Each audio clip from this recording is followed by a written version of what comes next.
नमस्कार मेरे प्यारे भाइयों बहनों और बच्चों। आप लोग अच्छी तरह से जानते हैं कि हम लोग इस समय श्रीमद् भगवद गीता का अध्ययन कर रहे हैं और इस अध्ययन क्रम में हम श्रीमद् भगवद गीता के अध्याय 16 और श्लोक 21 पर आ गए हैं। तो श्री कृष्ण भगवान अर्जुन से, जो कि ये पुरुषोत्तम नामक अध्याय है, इसमें आसुरी लोग और देवी गुणों से युक्त लोगों के बारे में बता रहे हैं कि जो देवी गुणों से युक्त होते हैं वे लोग भगवान को प्राप्त होते हैं और वे मोक्ष प्राप्त करते हैं। इस पृथ्वी के में आवागमन का चक्र उनका समाप्त हो जाता है। और जो आसुरी प्रवृत्ति के होते हैं वे अपनी कामनाओं को पूरा करने के लिए क्रोध, काम, उन कामनाओं से युक्त होते हैं और अहंकारवश अनाप शनाप कार्य करते हैं जो शास्त्रानुसार नहीं होते, तो वो अधोगति को जाते हैं, नरक को प्राप्त करते हैं। तो इसी क्रम में श्री कृष्ण भगवान श्रीमद् भगवद गीता के श्लोक अध्याय 16 के श्लोक 21 में अर्जुन से कहते हैं, वे कहते हैं कि त्रिविधम नरकस्येदं द्वारम नाशनम आत्मनः काम क्रोधस्तथा लोभ तस्माद् देवत्रयं त्यजेत। कहते हैं काम, क्रोध तथा लोभ ये 3 प्रकार के नरक के द्वार हैं। मतलब इन 3 की जो ये तीनों चीज़ें से युक्त है वह नरक में जाता है। ये नरक के द्वार हैं, इससे मनुष्य नरक में जाता है।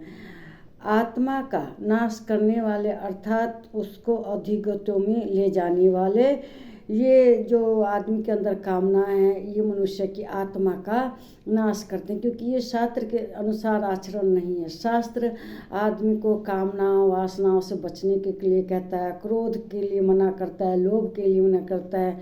लेकिन जो आसुरी प्रवृत्ति का आदमी होता है वह इन सबसे युक्त होता है, तो वह क्या होता है, अधोगति को, रो नरक को प्राप्त करता है। नरक की कई तरह की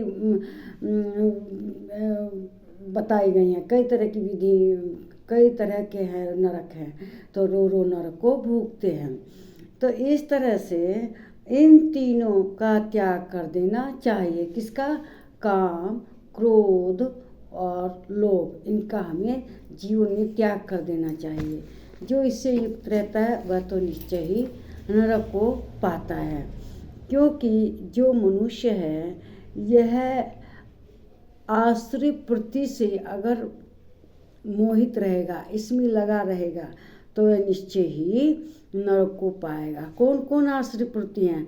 काम, क्रोध और लोभ, ये आत्मा की दुर्गति करते हैं, मनुष्य की आत्मा का हनन कर देते हैं। तो इनसे बच के रहना चाहिए। जो कि अपनी कामनाओं का त्याग कर देता है और वह काम, क्रोध आदि के लोभ में नहीं पड़ता, वह स्वर्ग पाता है, भगवान की गति को प्राप्त होता है। और जो इनमें रहता है वह नरक को प्राप्त करता है। तो मनुष्य को इन तीनों से बचना चाहिए। यह मनुष्य का सब बर्बाद कर देते हैं और इन्हें त्याग कर स्वयं को नाश से बचाना चाहिए। और ये क्योंकि ये आसुरी भाव है। श्री कृष्ण जो है वे कहते हैं कि नरक से बचने के लिए इन तीनों से बचना चाहिए। जो इन तीनों में लिप्त रहेगा वह क्या होगा? नरक का अधिकारी होगा, नरक पाएगा निश्चित। तो हमें जो अध्यात्म की प्रगति के लिए तीनों से बचना चाहिए। अध्यात्म की प्रगति कब होगी? जब हम काम, क्रोध, लोभ आदि त्याग देंगे, तो हमें आध्यात्म की प्रगति होगी, सिद्धि प्राप्त करेंगे, भगवान को प्राप्त करेंगे। और इसके लिए हमें देखिए, जो कामनाओं से रहता है ना, वे पाप करने लगते हैं, बड़े बड़े अपराधी, बलात्कारी वगैरह सुनते होंगे। और जो कंजूस है वह धन को इकट्ठा करने के लिए, धन क्यों इकट्ठा करता है? अपनी कामनाओं को पूरा करने के लिए। तो वह कंजूसी करने लगता है धन के लिए, दूसरे को सताने लगता है और जो शक्ति के लिए, जैसे कुछ सुना होगा, शासकों ने शक्ति के लिए अपने भाई बंधु का भी उन्होंने अहित किया। तो इसीलिए इन सब से बचना चाहिए।